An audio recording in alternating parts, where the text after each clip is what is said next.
Yeah, just like. Or as a kid, how like you would be afraid to crack your neck. You're like, oh no, like it's gonna be too much. It's gonna kill you. I wasn't afraid to do that. No, I thought it was so cool that I could make my body sound like it was dying.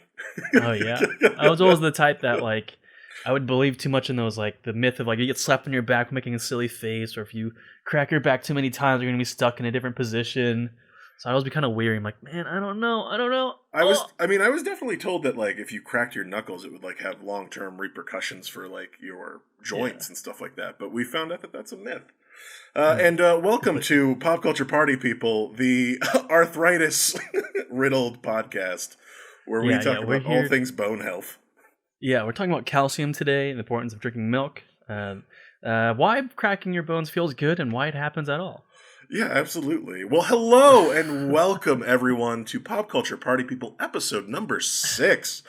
Damn, Woo! Can you believe it's already been 6 weeks that we've been doing this? Time feels like it's standing still and going by all way too quickly all at the same time. I think that's just the general consensus for 2020 in general. You're just like, I can't believe it's already October. Like, yeah. And I also can't believe that it was just March. I don't know where the fuck this year went. Yeah, time flies by when you're watching lots of good videos and playing great video games and talking with friends, and also when you're more or less trapped indoors. Yeah, absolutely. Well, dude, how was your week? How's everything been on your end? Do anything fun? I went to a barbecue with my girlfriend and hung out with her family, and there was a pool there, so that was great to do. Just kind of get out and hang out with some people and just enjoy the outdoors. And I put out a new video for my YouTube channel. Please check that out, people. And I'm very excited about that. Very cool, very cool. Dude, I don't necessarily miss contact, but I do miss barbecues. Like, I haven't had, like, meat on a grill in a long time. It's also one of those things where, as New Yorkers and as people, I'm living in an apartment in Albuquerque, but, like, I don't have access to a grill. It's just not part of my apartment. So it's one of those things where it's just like, oh, man, yeah, no, it'd be nice to cook something on a fire again. It was great. Barbecues are great because they're just food on food on food. Like, you have your first plate and you're like, okay, I've eaten enough for the day, I'm done. But then there's like the hidden tacos. Maybe there's like the kebabs that are coming out now. There's also some sort of pie. It's like you dip in the pool to cool down, but then you just know you better sit down, play some Uno, and just get ready to eat more and more food. It was on our way out. We were just like stuffing tacos into our face. We're like, all right, we're gonna go now. All right, see you later. It was so good to see you. I'm so glad I came. How was your week? What's up with you, man?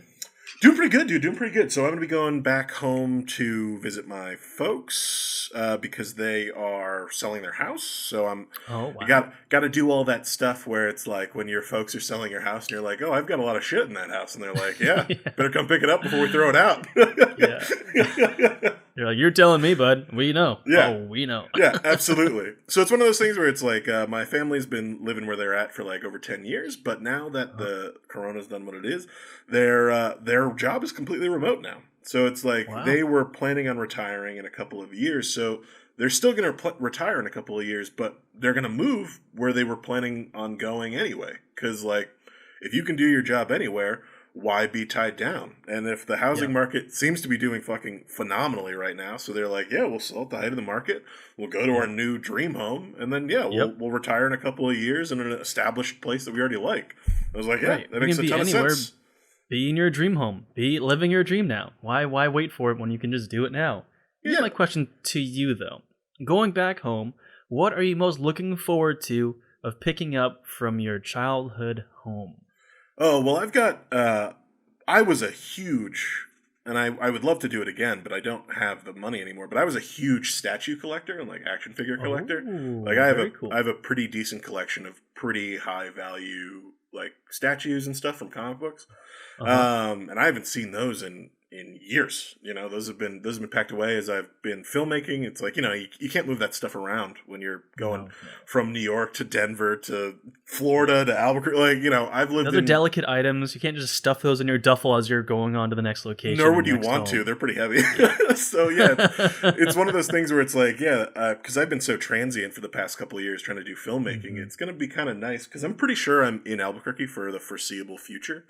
Like, the film scene's really kind of blowing up out here, and I'm excited to kind of, like, put some roots down. Like, I'm still going to Sure. travel and stuff like that, but I still think Albuquerque's like this really nice Is your home central base. location to like go do filmmaking, because California's 12 hours away by car and 1 hour away by plane, and Denver's 6 hours away by car and like 45 minutes by plane.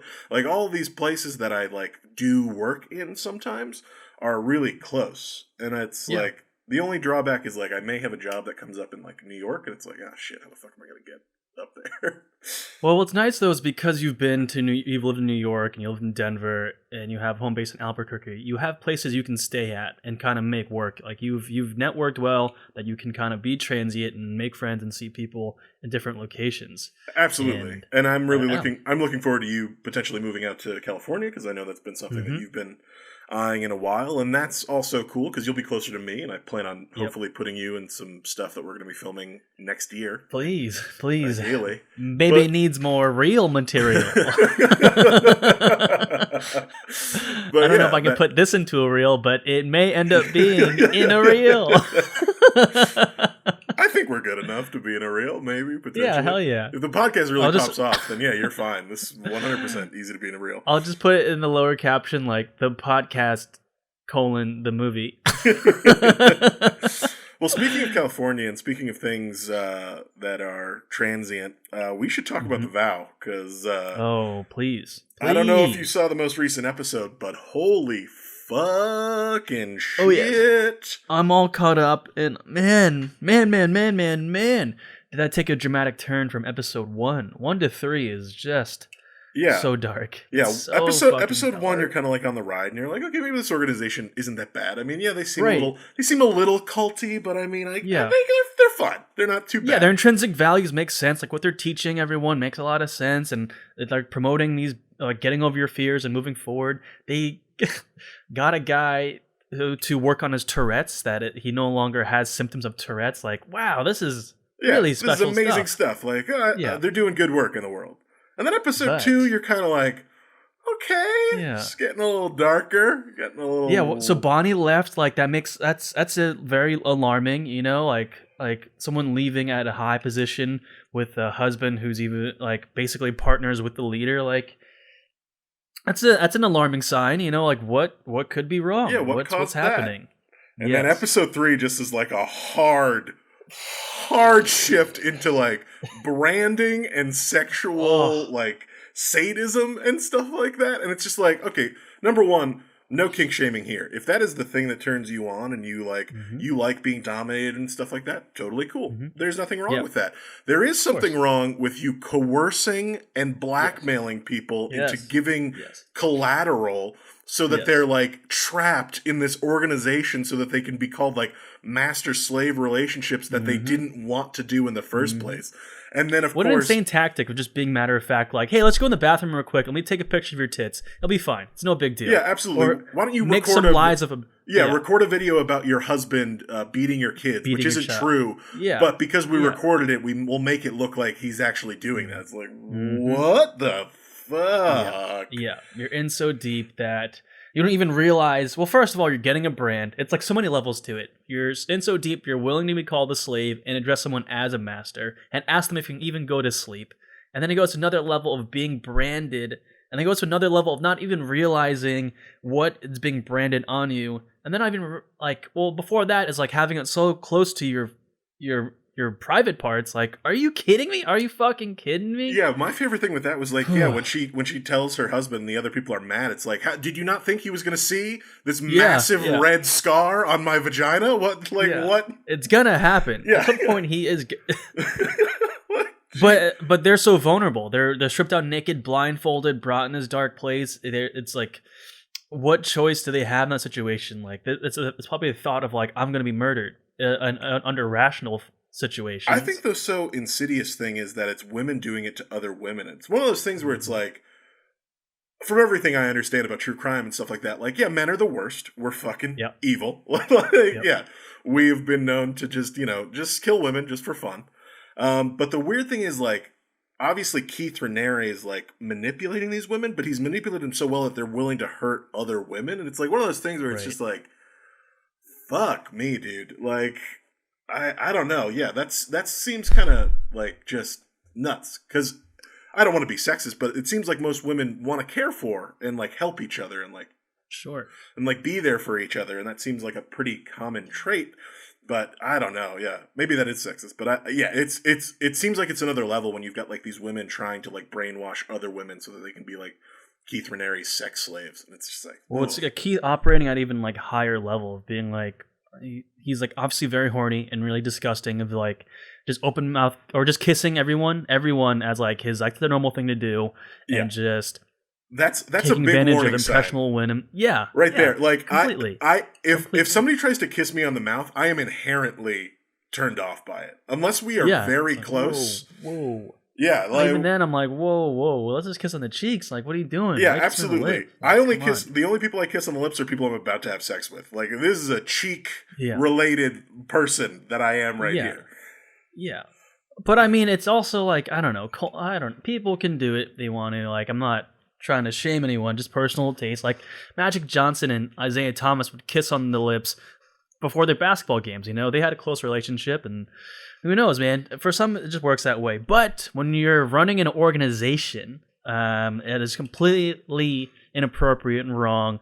And it's like the guy operates on a different level of thinking of, I'm sure it's the type of thing of like, I cannot go to these women and ask them to have sex with me. That's going to get me in trouble. But what I can do is I can take this woman who's completely obsessed with me and get her to do it for me, and then then we can blackmail them and then cover all our bases. The guy's all about covering himself in every way. Yeah, well, there's a whole exit process when you want to leave. Like the guy is just ruthless. Dude, the weird thing about that is too is like, why do you need an army of women? Like, how fucking big or small is your ego where you're like, yeah, dude, I need to fuck everyone.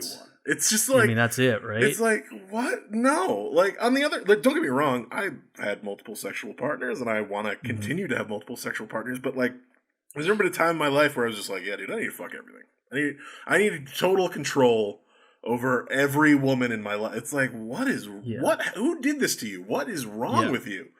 Utterly so fucked up. The guy is so deranged. And then he's like, his tactic is just to like hear what you're saying and then just like ask you questions about yourself, find your insecurity and just turn it onto you. Like there's no actual conversation you have with that guy without him manipulating you. Yeah, it's absolutely. Just so every conversation they have is because that's what the whole platform is built on, right? Like the idea that you're self-sabotaging yourself or you're being, not true to your real feelings. And then, of course, if you're really into that program, then you're like, yeah, of course. Yeah, no, I am being self-sabotaging because that's what I've been taught over these 10 years. And it's just like, it's bad all fucking around. And that's the reason why I'm so wary of like cult think, even group think to a large degree. Like, I want to do my research. I want to I'm very hesitant to let anybody in that capacity. Well, a good thing they really highlighted though is like leaving behind your friends and your new family. Like that has to be the peer pressure must become so insurmountable at a certain point where it's like, how do you leave when you're going to lose your entire social network? And then also everyone that you brought in then, like, how do you leave them behind? They trusted you and you brought them into this situation. You're just going to leave them alone to fucking figure out for themselves. Dude, yeah, I feel like bad. It's amazing. I feel bad for the people who were really successful in there and who brought probably hundreds of people into that program. That must feel awful to know that you have like potentially ruined these people's lives because you were brainwashed yourself. Like, you can forgive yourself, I guess, because you were also brainwashed, but it never feels good to do somebody wrong. Like, But then it's good to see that they took the necessary steps to then be the ones indicting NXIVM and taking it down. So this whole documentary series is really amazing, and I can't get enough of it. I'm curious for the 4th episode. It seems like they have a high-powered person motivated to take down the group as well, so maybe that's where they find the footing and the funding to take down NXIVM. But yeah, I mean, I really want to hear from Allison Mack, and I really want to hear from some of the actresses, but I don't know if they. Yeah, I sadly don't think Allison Mack is going to be in it. I mean, she might be. Yeah. But I don't she might be. I don't know. I'm pretty sure Allison Mack is still pretty on Keith Raniere's side, if I remember correctly from the court deposition. I think she's pulling a full Manson, where she's just like all on that Keith Raniere dick. which is awful. And speaking of awful, Mhm. we had a viewer suggestion. In a Oh, here new we go. segment we are calling listener suggestions. Yes, yes, yes. We had a suggestion from a dear friend of mine, and the suggestion was love in the time of Corona. And if you're hearing that and you're thinking that's too soon, that's like well, there shouldn't be a show on that yet. Well, your Yep, you're intuition's 100% correct. right. Yeah. It Never is way too soon for that. Yeah, never have you been more correct about a subject fucking ever. So, who suggested this to us? Because I want to give them their due for. It's like one of my closest friends. Her name is Katie Clune. I don't know if I should be giving full names in this, but I don't know. We'll figure that out after there's any repercussions for that. All right. Let me take that again. Her name is Katie, a very close friend of mine, and it might have been as like a jestful thing of like you should watch Love in the Time of Corona. Well, Katie, And I say that because we share a Hulu account, and I don't see that on her feed at all. So, well, Katie, she has not been watching. Let me it. just say, I will never get back these 30 minutes that I invested in episode 1, and I blame you for that. Yeah, thank you so much for taking us down this rabbit hole that we will not go deeper in, and we climbed out of as soon as we put our toe in. Yeah, absolutely. Would you like to go first and try and explain this show, and then I can piggyback, or we can vice versa? If you can't tell already, we did not have a good time watching this. It was painful to watch. Not only was it painful to watch, but it was painful for me to know, because there are actually some legitimate, fantastic actors.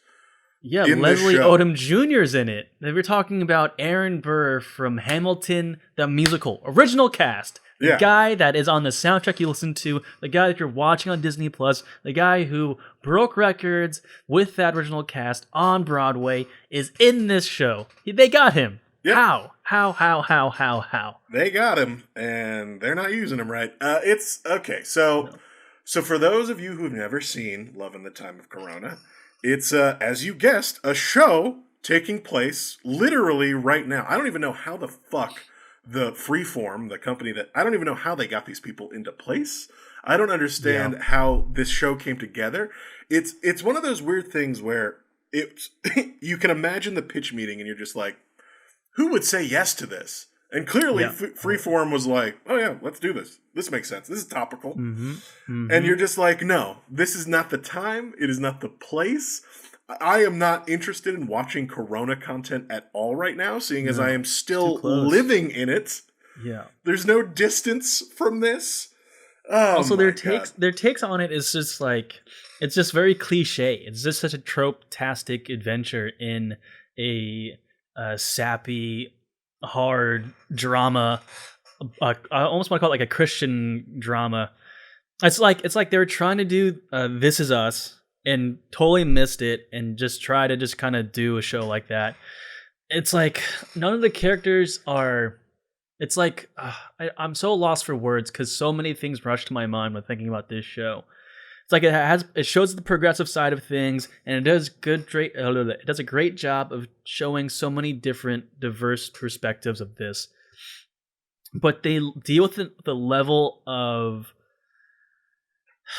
like lightheartedness that feels so false that it's just missing it so much. They're not characters, they're caricatures. Yeah, big time. They're all so one-dimensional. Yeah, they are these one-dimensional prefix things. So you've got the ultra-liberal girl who's dating a conservative guy. You've got the ultra-gay best friend who couldn't be more stereo-fucking-typical. Jesus fucking Christ.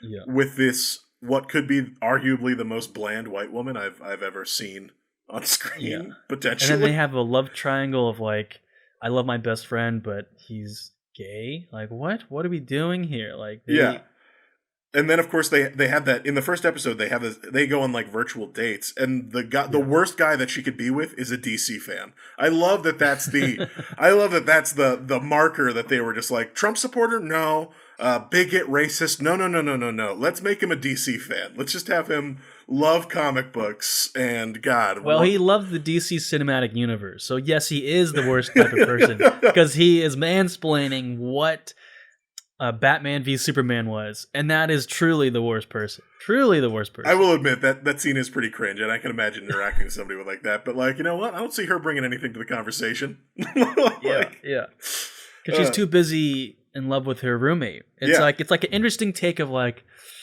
let's have like someone being stuck in the friend zone. Oh, let's have a female do that, and then with the gay best friend.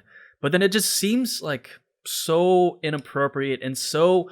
It's just written by a straight man. It feels like so much of like, oh, wouldn't it be tough if like you loved your gay best friend? It's like, well, a lot of people do love their gay best friend, but they can still love them and still go on with their lives. Like they're not trapped in this like whole waiting for them to come out of it and be straight. Like what type of rationale is that? Like no one, like gay best friend, is hoping that they're no longer gay. Like, there's just, and I have to say the show isn't poorly made. Like it shot really well. Like I said, there are very good actors in this. But yeah, it feels so, and of course it's going to feel like that. It feels so rushed. Like nobody had the thought to be like, one, maybe this isn't appropriate right now. Yeah. Two, how quickly can we pump this out? So you know that the writing isn't, being taken seriously. If you are a company and you're just like, yeah, we need some fucking Corona content right now. Fucking slap it together, get it on Freeform as quickly. And they're already up to like episode 9. So this shit must have happened like, maybe they must have gone into production the first month of Corona and then started shooting literally in that month. So scripts had to come together so fucking quickly. It's just, everything. So then, then the question on top of that too is like the casts, were they already self-quarantining with each other? Like were they there for 2 weeks and then they shot and then they got out of there? Like are they actually couples? Like what, to what extent did they have to cast within the guidelines of a quarantine? Or did they not give a fuck? They're like, hey, we're going to shoot this real quick and then get the fuck out of here. Like not even talk about it. Yeah, I have no idea. I didn't look into it any more than just like the first episode because I was so like upset by it or like bored by it. Well, like you hear so much right now in New York is like, oh, people are desperate for content. Like companies and production companies, everyone, they want content. So if you have it, like you find someone, send it in, they'll make it right now. They're so desperate for it. And the entire time I'm like, how desperate can they really be? Or like, how do you even go about sending out that information? And then this is a proof that people are truly like Freeform was truly desperate and they grabbed on top of this hot button thing with the cast and with the crew and just fucking made this. So yeah.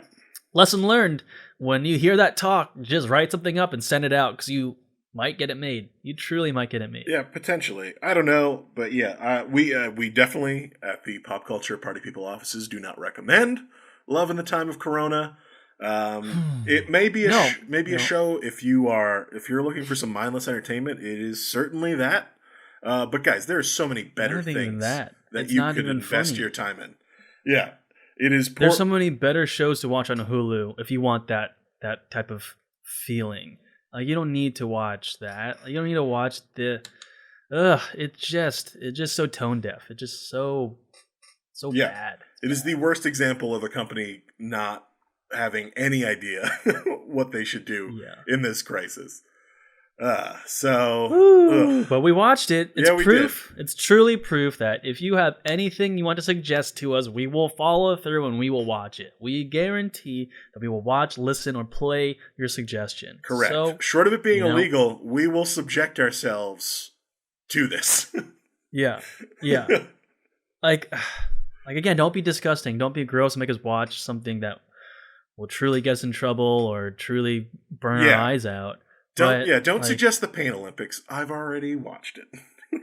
What is the Pain Olympics? Oh, is it as it says? Okay, so back in like the earlier days of the internet, there was a video called the Pain Olympics, and yeah, it's just awful. It's just one of those things that you find on like, I can't remember if I found it on Rotten.com or one of those like early gore sites, but it's just. Don't Google the Pain Olympics. Say no more. I'm already trying to wash my mind clean of that. I don't even want to imagine what that would be. If it was on Rotten.com, like... All right. Woo. Yeah. Well, we do have another suggestion. It's from my brother, Kevin, and he's suggesting Cobra Kai for us.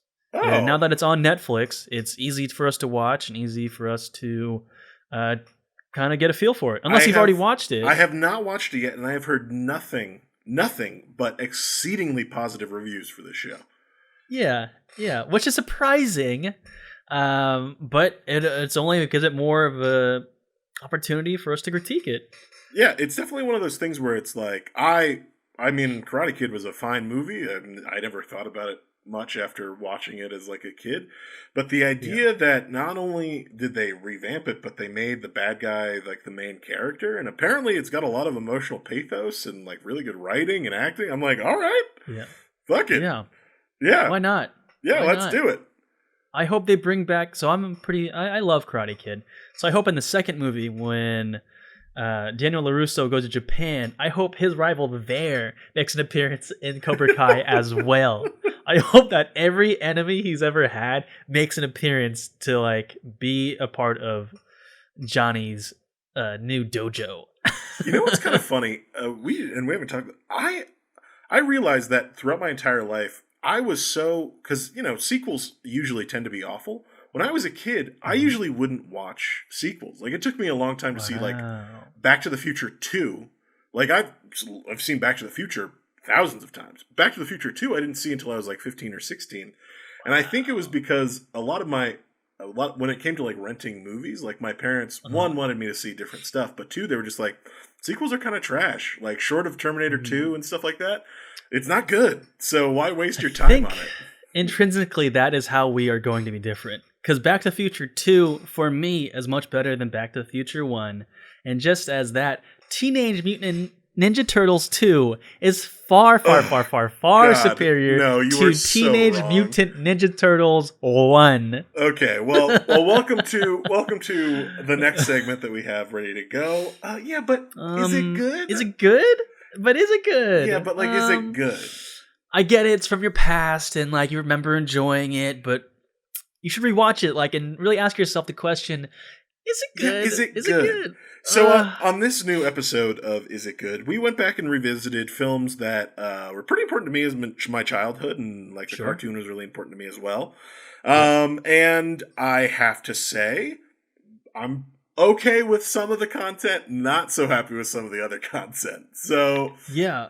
I feel like you almost need to have it on a weighted scale, because like some of them are good, some of them are bad, and like by how bad that third one is, does it make the whole trilogy bad? Or is it like, you gotta kind of forgive it? Like, absolutely. So we went back and watched the full Teenage Mutant Ninja Turtle trilogy from the 90s. And the way I feel about it is, I love the first movie. I think the first movie is fucking phenomenal. I actually think it really has a lot of the same tones that the original comic was going for, which was, fun fact, a lot darker than most people think of the Ninja Turtles as. I think the second one, Into the Ooze, or Secret of the Ooze. Yeah, I think Secret of the Ooze has some fun points, and you can definitely see that after the first one came out and the cartoon came out, that they were definitely trying to lean more family friendly. So even like the whole color palette of the movie and stuff like that is completely different. It's much more cartoony in scope. And then 3 is just a massacre of everything. I will say though, the costuming and the locations pretty fucking unbelievable. Like, I'm pretty sure they filmed in Japan. So yeah, it seems like they filmed there, and the costumes is amazing. But I will say that I think the prosthetics of the face got progressively worse.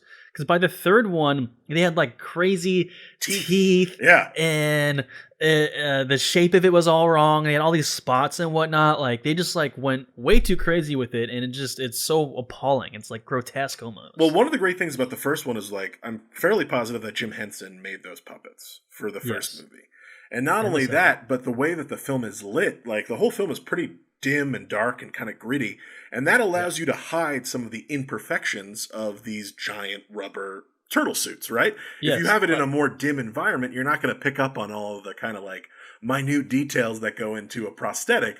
But when you're in 3 and even in 2, and the lighting is just completely just like very bright, much brighter, you get to see every single kind of like imperfection that is on the suit. And not only that, but why do they have teeth?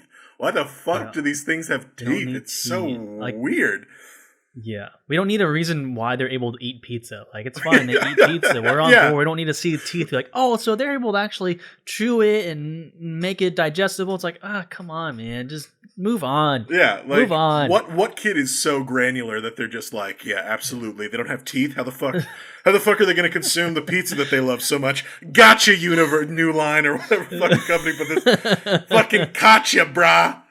It's just like, yeah. Who Right, made Tommy, that design can you decision? just enjoy Teenage Mutant Ninja Turtles? No, I can't get over the fact that there's no possible way that an amphibious creature could eat pizza. It would literally kill them from the inside out. I cannot enjoy this anymore, Mom. Was that the beginning of well, actually, guy?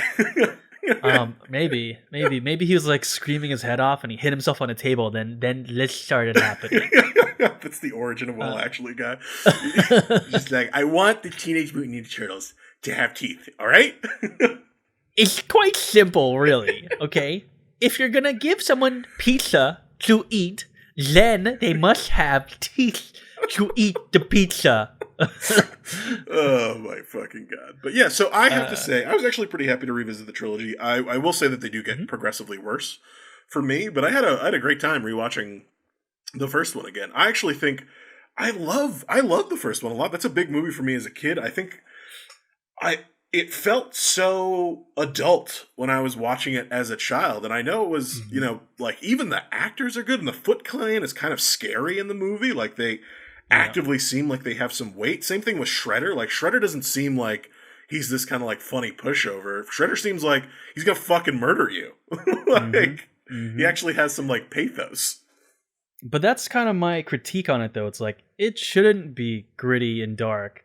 I feel like, because as a kid and growing up with the cartoon show, not reading the comic, I only knew about the comic more recently from that Netflix show. When they break down toys and their birth of all. Oh yeah, the toys that made us. That is a phenomenal show. So from my point of view, it's like, make it fun, have fun with it, make them have these wacky adventures, give them like these grotesque scaled monsters to fight against in comparison to them, of like showing, oh, those are obviously evil and these are obviously good. Like, let's see them duke it out. Power Ranger effect. Yeah. And I felt like when it was like really heavy and really dark in the first movie, I was taken out. I was like, man, this is like so long waiting for Raph to get out of the tub. And it's like, okay, all right, here we go. And now, nope, all right, they're still sad at this random cabin where it's like, this is the equivalent of going on a family vacation and it's just raining the entire time, so you're trapped indoors and you're tired of it seeing each other, and the same board game is missing pieces, and you're like, man, will this ever be over? So yeah. I love all of that. I love the idea that they made a kids movie like that. And maybe that's the reason why I've always gravitated more towards DC's kind of grittiness. I think those movies get a lot of shit because they don't seem fun. Bad. They don't. Well, they're bad too, but yes, they don't seem fun for a lot of people. Like in the same way the Marvel movies are. But I don't know. There's something about the Marvel movies that really turns me off. Is like those like quippy kind of like nothing's ever serious, sort of nobody ever feels like they're in danger sort of thing. Right. And it's like, it's obviously hard to find that line. But I don't know. Yeah, I like a little grit with my media. I like a little darkness. Well, like, the Marvel movies are tough because it's almost like they only work when they're together on the Avengers. I would say Black Panther doesn't fall into that. They can live on their own and they're very original and they have their own voice. But with all the other superheroes, they're all kind of quippy and like, oh, like we're all Tony Stark, really. We're all the same version of Tony Stark in our own way. And then when we finally come together as a group, then we can kind of play our roles and be different. But I would disagree. I would say that my favorite Marvel movie is Winter Soldier, and that is essentially just a spy thriller with a superhero in it. And that's why I love that movie. Like, that's true. Captain America and that movie are really great, and they're their own original voice. But then Black Widow's been quippy the entire time next to him. Yeah, of course. Like, well, yeah, no, there's like the certain level of like, yeah, everybody needs to be a Tony Stark-esque figure and always have like a quippy one-liner. Is like, it's pretty true to the comics, honestly. Marvel has always been funnier than DC. Yes. Like, I remember reading Spider-Man and stuff like that, and even the editor's notes are usually pretty funny, right? Like, even like the stuff in the margins has a lot of comedy to it. But sometimes you just don't want that. Sometimes you just want No. to, yeah. Like sometimes you just like maybe they should be serious. But if I want that though, I'm not gonna go to Teenage Mutant Ninja Turtles to find that. True. And that's where I'm like, the second movie is so fun. Well, first of all, that ooze canister alone is just a real cool touch for me personally. Obviously, in the era of Slime Time Live and sliming like that, it's going to kind of create that thing of like, ooh, what is ooze? I kind of want to touch ooze. I want to see the consistency of ooze. I want someone to get like covered in ooze. I'm getting a fetish for ooze. I want just more slime, you know, like I want to roll around in mud, but I don't want the grittiness of mud. I want the smoothness of slime. Right. And I just want to see like women naked in slime and then slowly search for it on the internet. I hope this doesn't awaken something in me. Yeah, that's my version of the Dean inside of me. But yeah, I think the jokes that were in TMNT 2, man, it's so hard to say. TMNT 2, Secret of the Ooze, really made me laugh. Like giving them donuts and having Tokon Rezar go like, donuts, and like my brother and I would do it each other all the time, and then having Vanilla Ice do Go Ninja Go was still fun for me. I think it's still nostalgically just. I will say that yes, I would say that seeing as I didn't see TMNT 2 until I was an adult, I don't have that same nostalgic feeling. But I will say that Go Ninja Go still slaps. That song can get it. Hell yeah.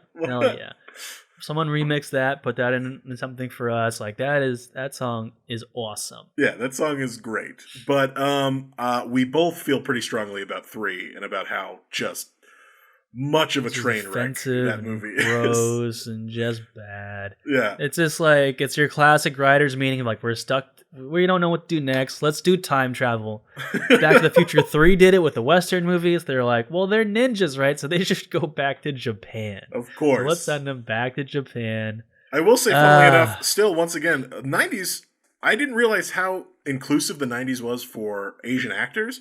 There are more Asian actors in 90s films that we've watched than today, and I don't even know how the fuck that is possible. I don't know, man. But, like, because Ernie Reyes Jr. is amazing in TMNT 2, and then the cast of the third is all Japanese actors. And, yeah, well, maybe that is where it went wrong, because the only roles that they were willing to give Asian actors were playing a samurai or a daimyo that's getting to get your head potentially cut off by Leonardo, the Ninja Turtle.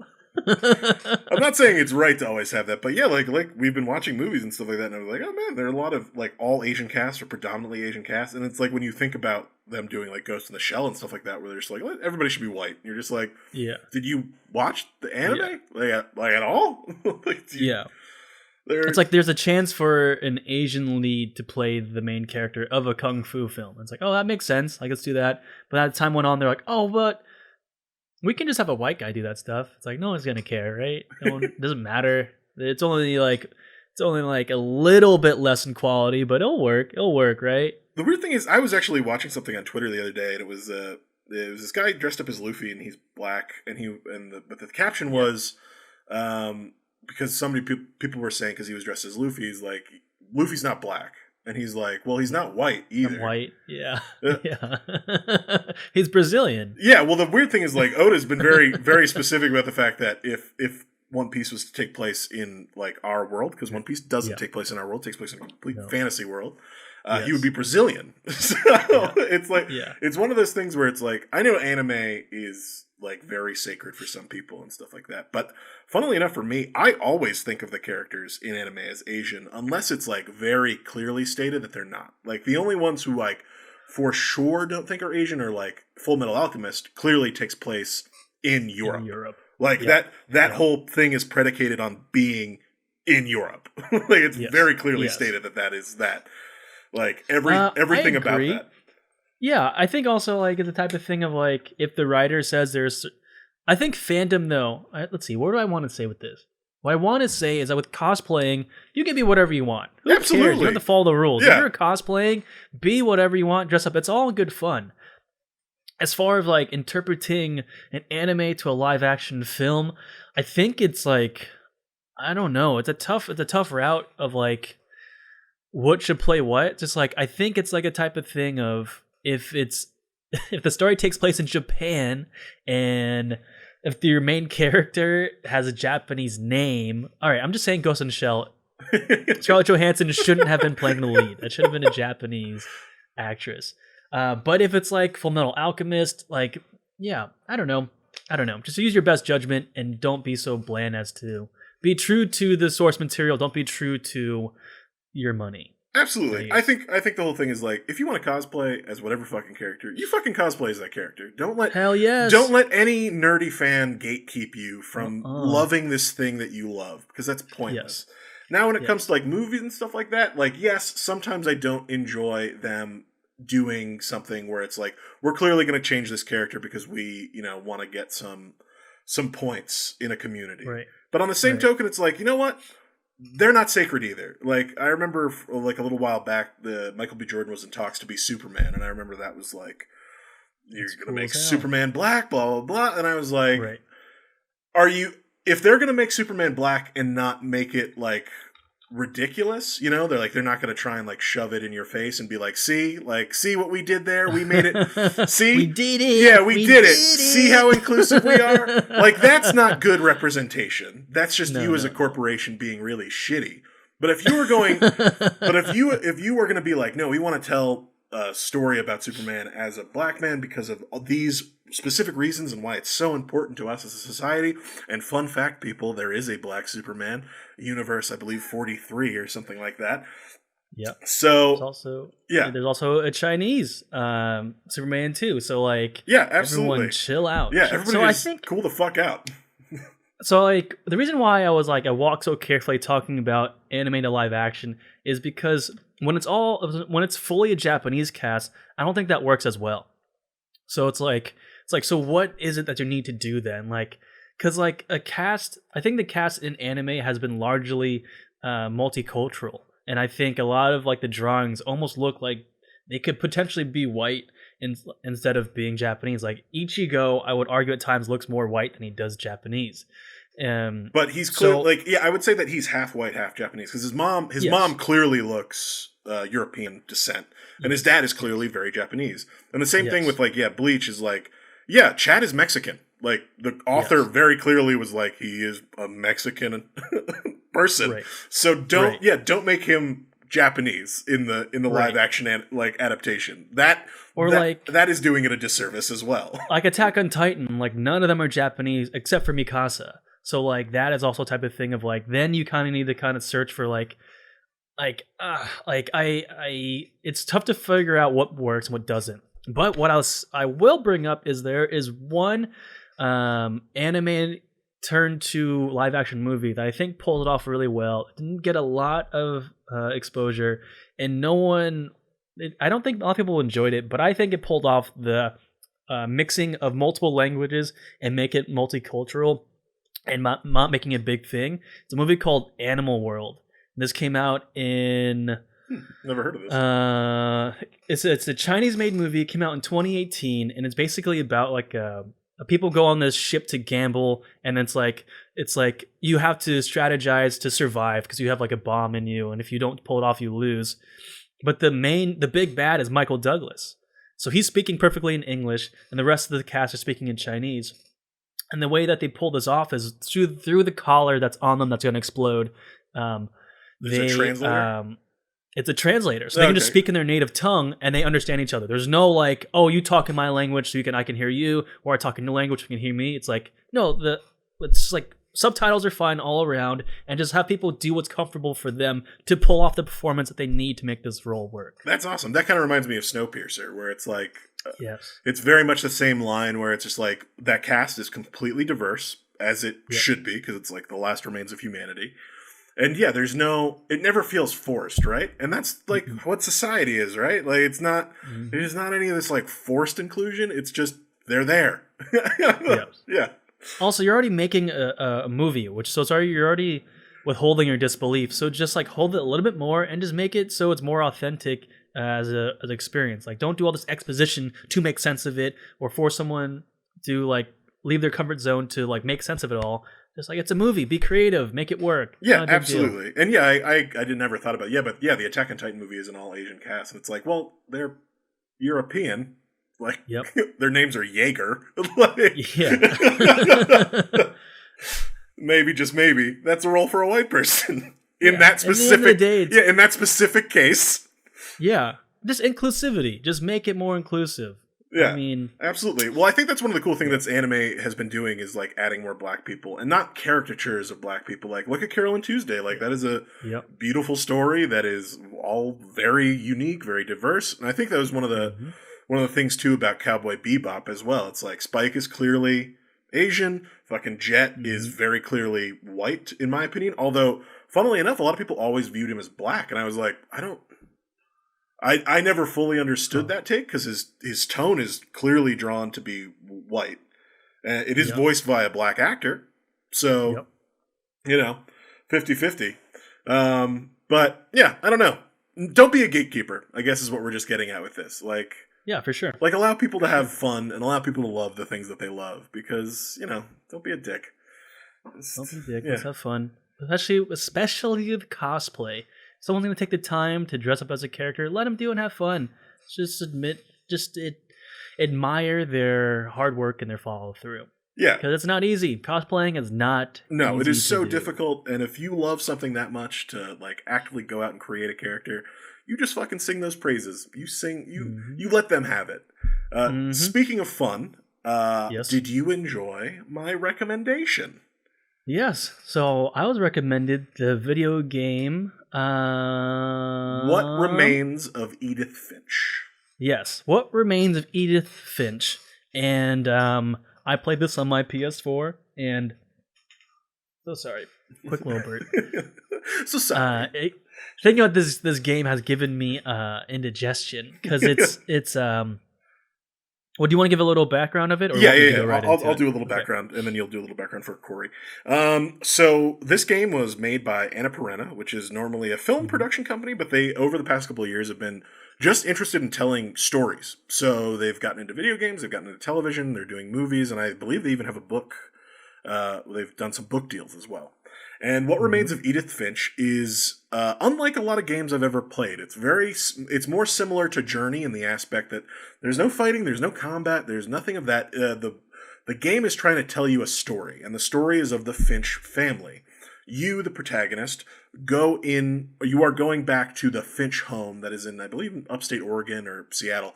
And you are discovering your ancestors' past by going through the house and figuring out kind of like puzzles and reading diaries and all this stuff like that. And that is the whole game. And I'll let Warren take it from there. Yeah.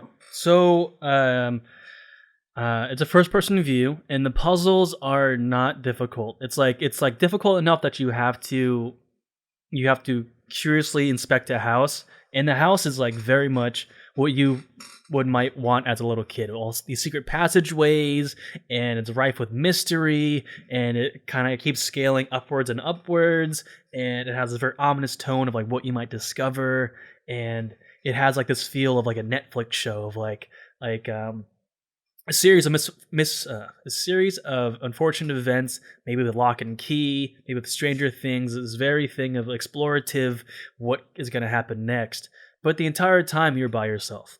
So initially you're very afraid of like maybe jump scares or someone trying to grab you or thinking that you might have to run away. But as you slowly kind of realize, as you begin to venture into this childhood home with these locked doors and these secret passageways, that the only one you're going to be interacting with is your own imagination. So the first relative you meet is her great aunt, I think, Molly. And the way you basically interact with these family members is by reading their diary or maybe a letter you find in their room. And as you're reading it, then you are transported in this first-person view of that relative on their last day of being alive. And essentially, they're mini games from one relative to the next, and does this really amazing job of making you feel like you are playing as that character, that you're seeing what they're going through, and you're seeing their last moments in this very tasteful way of like it's like not necessarily that they are getting murdered in front of you or you're running for your life, but you're seeing the anguish of being in this house that's filled with so much death and strife and this so-called family curse that they're all under. I was really moved. I was really, really moved by this game. Yeah, no, I think this game is a testament to video games as art. I definitely feel like this is one of the pinnacles of kind of like video game storytelling. It is so beautiful and emotional, and the way that they handle death in this game is so like poignant and really thought out and really wonderful to behold. Because when most people who are not initiated with video games think of video games, they think of violence, right? Like it's a big part of video game culture, is the idea that games are violent and they're not good for our kids and they're blah blah blah. And I think that this game is a beautiful example of, if I had just recently had somebody pass away, I think that playing this game would actually maybe help me accept their death a little bit more. I think it's that well put together. Yeah, I mean, it so beautifully gives closure. Like, it's something that you probably don't get to experience in your life, because you don't get to experience their life firsthand. But it's the type of thing of, like, when you do read maybe a letter from a relative, that it really just kind of like, you gotta kind of take a moment to take in what they're saying and really just imagine what they're going through in their life. And it was really, really beautiful. I don't want to give away too many of the mini games that you play, but the one that always stands out to me is her brother Lewis he suffers a psychotic episode while he's working at a fishery. Essentially, you manipulate his hand so he chops off a fish's head and he throws it into like a conveyor belt to keep moving. So one half of the screen, you see the hands cutting the fish, and then another half, you kind of see his imagination begin to go wild of a life that he wishes to live, this very fantasy-esque thing. So then, slowly as that happens, then the entirety of the screen becomes his imagination of what it is that he wants his life to be in this fantasy world. And then maybe it's intercut with your hands grabbing the fish and cutting the head off and throwing it in. So all the while, you're still doing this menial task of your job of cutting heads off and like having the fish ready to be canned, but your mind as the player, as the son, as yourself, is seeing this big, beautiful world that he'd rather live in, and it inevitably leads to his death. And it's just really patient, really touching, and really sad. Really sad. Yeah, no, that's one of the ones that stands out the most for me. I think the other one is probably the baby, but I don't want to give too much about that one away. But yeah, if you've never played this game, I can't recommend it enough. It's definitely, like Warren said, it starts out, you feel like it's going to be a scary game. You feel like there's some peril that's going to happen, and then it kind of transforms into this meditation on life and this really beautiful look at death. And I have to say that game is really amazing, and it's a beautiful story that I don't think it would have worked out of any other medium except for a video game. I could see it as a Netflix show, but I think the act of playing as the protagonists in each story really makes you more involved in the story itself. Yeah. I think that by adding too much conversation and too much dialogue between the characters, you kind of muddy the waters and the mystery of it all. The way it kind of all unfolds in front of you is really just a beautiful thing. Like my two big takeaways was one, I always kind of wished my family home was like this. I grew up in a predominantly glass house. Let's say like 80% of our walls were glass, and our house was longer than it was taller, and it was on the side of a mountain. So it was a cliff on the other side of our view, and we had one hidden door, and we had a latch we could never get under, and you could basically go through the basement. The basement was all subterranean, or it was all rock-based because we're built on the side of a mountain. So the entire time I'm going through this game, I was like, man, this is what I always wanted, this big scaling mystery of like what's going on in this house and all these secret passageways. So it touched me in a very intimate level of being like, oh man, I'm transported back to my childhood wonder. And the second thing is truly making a beautiful game that I was able to finally get a platinum trophy in. I've never gotten a platinum trophy in a PS4 game or any PlayStation game, and now, babies, I have a platinum trophy in my profile. So thank you for that. It's the big takeaway, personal achievement. After the credits were scrolling, and it said thank you to one of the rewards animator or editor. I was like, yes, I got a platinum trophy. I got it. That's hysterical. I do remember the first time that I got a platinum. So yeah, with the Telltale games, you can easily get platinums in those. Good to know. But also, I got the only platinum that I really feel like I earned. I got a platinum in Bloodborne, and that was a hard fought platinum. You have to play that game multiple times to get it. But luckily, Bloodborne is like the best game that's ever been created. So didn't have a bad time getting that platinum.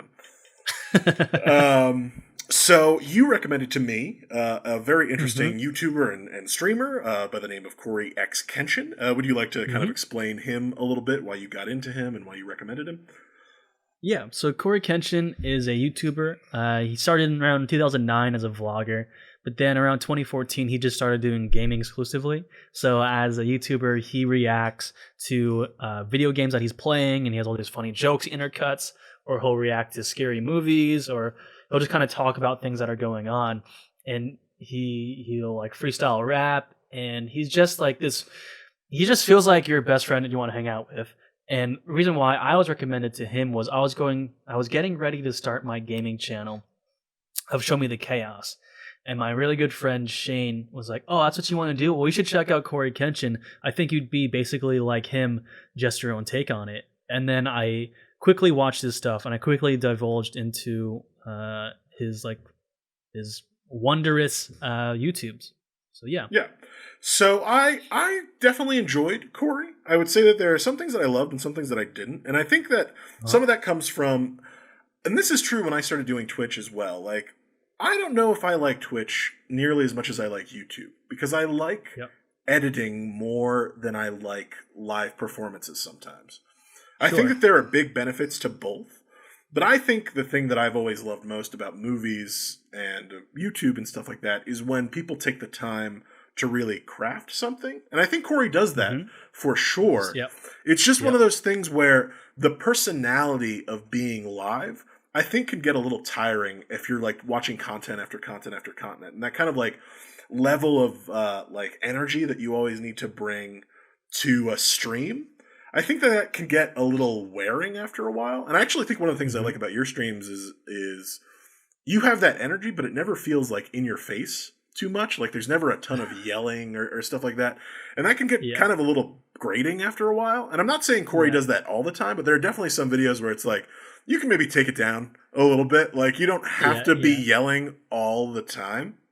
Yeah, your critique is almost like a Twitch streamer's like hanging out with an improviser. It's like they're always doing bits. Like you don't have to do bits right now. You can just hang out. You can just like be yourself. Absolutely. And that's one of those things where like you can get that much more by editing your content and stuff like that. But when you're on stream, like you have to be that level, right? You want people to come to the stream and be excited and all this other stuff because you never know who's going to tune in. But I do think that the content that he does, like, I love his like horror series. He played a game with LeBron James, like it was like this game made on PC where LeBron James is chasing you, asking you if you want to Sprite cranberry, and I laughed my ass off with that one. And I do think that he's a good presenter, and I really liked. I watched another video where he was talking about what was wrong with his teeth and the medical condition that he has with his teeth. And I thought that was very endearing and insightful and nice. And yeah, he does. He just seems like a dude you'd want to know. He seems like a guy that you'd love to kind of like have in your corner and play games with. But I would say that the content itself because I watched, I don't know, like 15, 20 videos, I would say that sometimes it doesn't feel as fun to watch over and like back to back to back to back. I think it works better as like, oh, Cory's got a new video out. Cool, I'll watch this one video and then on to the next thing. So that level of energy. And he's been doing it for 6 years. So I think jumping in is always like, I think a lot of his fan base are at that point now, so it works well for him. But yeah, at first it's definitely like he does so much. He like freestyle raps at one point, and he's screaming about someone chasing after him, and then he's intercutting like memes throughout culture. The guy, he does a lot, but I appreciate that in him though. No, absolutely. I'm definitely as someone vying to do that. I'm looking at him being like, I want to be able to do that at some point. I definitely wasn't turned off to his content, and I'm glad that I saw it. It's just one of those things that it's like I said, it's hard to watch back to back to back to back. It kind of gets a little tiring after a little while. Yeah. But that's kind of what Twitch, you're not supposed to watch Twitch like that, right? Like you're supposed to watch it as it's happening and kind of just be in the moment. And because but all of his videos are kind of like edited version of his Twitch streams, so those are kind of like the highlights, and sometimes they work, sometimes they don't. But here's the thing: he actually doesn't like doing Twitch. He actually is so frightened by it. He actually has fears of being on all the time. So what you're watching on YouTube is actually all his edited stuff. So it's actually I think, like so many, they go and play the game, and then they go back and react to what they've played. So a lot of that I think is just him doing jokes and his bits, and he's just cutting in the best of his bits. Okay. But thank you for recommending him. I do think he's talented. I think obviously he's got a huge fan base now, over 7 million, and is going to keep going. And I think that his like clear love and passion for what he's doing is always endearing. Like, it's always cool to see YouTubers who are doing it because they love it, right? And, right. And that's what YouTube is there for. If you love what you're doing, you want to share it with the world, and that's the platform to do it on. 100%. Absolutely. And I was actually lucky enough, I didn't tell you this, but I don't know if you've seen Tom O'Regan. He's one of my favorite YouTubers. I did a video about him on my channel, and we've been talking a little bit, and we actually had our first conversation, and he may want to be on the podcast. So what? Yeah. Awesome, dude. Congrats. That's so fucking awesome. But we had this fantastic conversation. He's just like such a fucking great dude and all this other stuff. And it's encouraging to know that there are so many amazing creative people out there who you can, even though he lives in London, he's over in England right now. It's one of those things where it's like, at least the internet, for all of its shittiness, has allowed me to like interact and get in contact with people who I admire for their creativity. Right. And can potentially, make cool stuff with them. Like, that's cool. Exactly. If when the internet is used in a polite and useful way, you can connect with people across the world in a very productive way. That's beautiful, man. That's really exciting. It's really cool. So, we may be able to interview him. We may be able, I don't know if you ever watched Totally Not Mark. He's like a pretty big DBFZ, and like now he's doing One Piece, but another really cool fucking creator out of there. So, but let's do our recommendations for next week, which, by the way, guys, we may have to take a little bit of a slight break because I'm going to be in Florida for a little while. So we may be a week behind or something like that, but have no fear. More episodes are coming. Yeah, you're going to get your content, but just a heads up, if for whatever reason we're a week late on something, just know that, it was just, we knew that might happen, and we're letting you know right now. Yeah. Take a deep breath. We can get you the content you want in a timely manner, but it might be a little bit shorter. That's all. Yeah. Trust us. You'll get your fix. Absolutely. So what would you like to recommend this week, my friend? Well, because we watched Love in the Time of Corona, and I feel like that show's bad, but a better version of that show, or something that if you kind of want a lighthearted drama comedy, I think you should watch Kim's Convenience. It takes place in Toronto, and it follows a Korean family, them dealing with their life. And it sounds a little mundane, but for me, seeing an all-Asian cast, with the exception here and there, just be a family and showcase that was really touching to see. And it's funny at points, it's dramatic at points, it's not too over the top with it. It was once a stage show that they turned into a TV show now, and the acting in it is really superb. And if you are curious for who's going to play Shang-Chi in the new Marvel movie, the star of this show is going to be playing that, and his name is Simu Liu. So, awesome. Please check out Kim's Convenience. I'm interested in checking that. Is it done? It's on Netflix? It's on Netflix. It's on Netflix. Okay. Is it done by the same people who did Always Be Your Maybe? I don't know. I don't think so, though. I think this all takes place in Toronto, and I don't think Always Be Your Maybe is in Toronto. No, Always Be Your Maybe is in San Francisco. Although I did like that movie a lot. I mean, I fucking love Ali Wong. Yeah. Oh my god, I would marry that woman in a heartbeat. Jesus Christ. Fucking gorgeous, hysterical, smart. Oh god, she's perfect in pretty much every single way. My recommendation for you this week, as I know that you've been trying to get more into horror, and I've been giving you certain things that are more suspense. I've given you Creepshow. I've given you Edith Finch. Kind of things that are horror or tangentially horror or have those kind of elements. There's a YouTube channel that I've been recently watching that I really like, and they're kind of video essays on why horror is important, why it's interesting, why it's worth your time, and it's a relatively new channel called In Praise of Shadows. In Praise of Shadows. All right. One of my favorite videos from him is why horror movie or horror book art was so important to the genre and stuff like that. And there's another video about like artwork and stuff like that. But I think he's got some beautiful video essays on why horror imagery is interesting, why it's powerful and profound and stuff like that. And I think it's always good for anybody who's never been huge into horror to see from different perspectives why people love horror. And I think that's a great place for you to go. Well, I can't wait. I can't wait to get a Can't wait to have a better appreciation for the horror genre. Absolutely. Well, you know what? I think that is it for this episode. Wow. Another hour has flown fucking by. That is just crazy.